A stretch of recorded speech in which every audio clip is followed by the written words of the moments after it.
Słyszałem sasajdę się.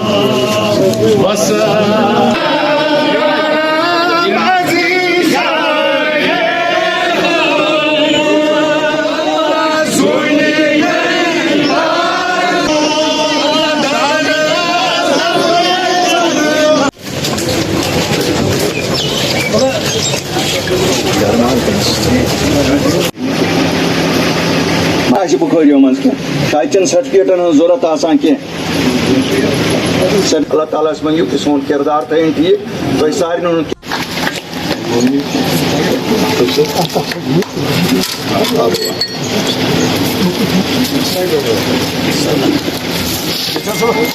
चलो मुबारक बहुत बहुत बकर पन्ने सादिर मोहतरम जनाब अल्ताफ सबस गुजारिश कि यम त करन तो ऐसे सब्दन यम त हल कलाम हम कलाम और ऐसा सवाल के लिए फातह खानी। अगर सामने आने की बात है तो सच बोलना एक हिम्मत होती है सियासतदान के लिए, और मुझे फ़ख्र है कि मैंने और मेरी जमात ने ये हिम्मत जुटाई।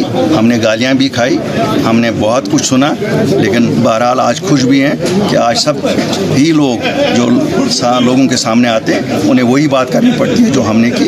अल्लाह के फजल से मैं लोगों को आपके माध्यम से ये यकीन दिलाना चाहता हूँ कि एक ही जमात है जो सच पे मबनी सियासत करती है। कड़वा है, सच बहुत कड़वा है, लेकिन हम सच कहते हैं और आज लोग भी जानते हैं। और मुझे खुशी है जिस तरीके से अमन अमान जम्मू कश्मीर में लोगों ने समझ लिया है कि हमारे लिए अमन ज़रूरी है, दिल्ली के लिए अमन ज़रूरी नहीं है।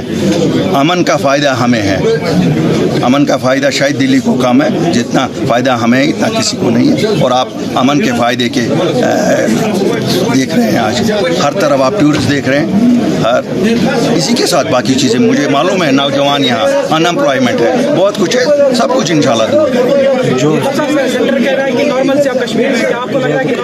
बिल्कुल नॉर्मल सी है। अगर नॉर्मल सी नहीं होती, कल जो लीडर बगैर सिक्योरिटी के और बगैर गाड़ियों के चले तो क्या ये पॉसिबल था? अगर नॉर्मल सी नहीं होती, अगर नॉर्मल सी है तो कल बिहारियों पे एक अटैक हुआ तो क्या किस्मती है। शर्मिंदा मेरा सर इसीलिए है, शरपसंद अनासिर हैं और हम उन्हीं के लिए तो कहते हैं उनको भी कि इससे कुछ नहीं निकलने वाला है। क्या बशर साहब अपनी पार्टी में ज्वाइन होंगे?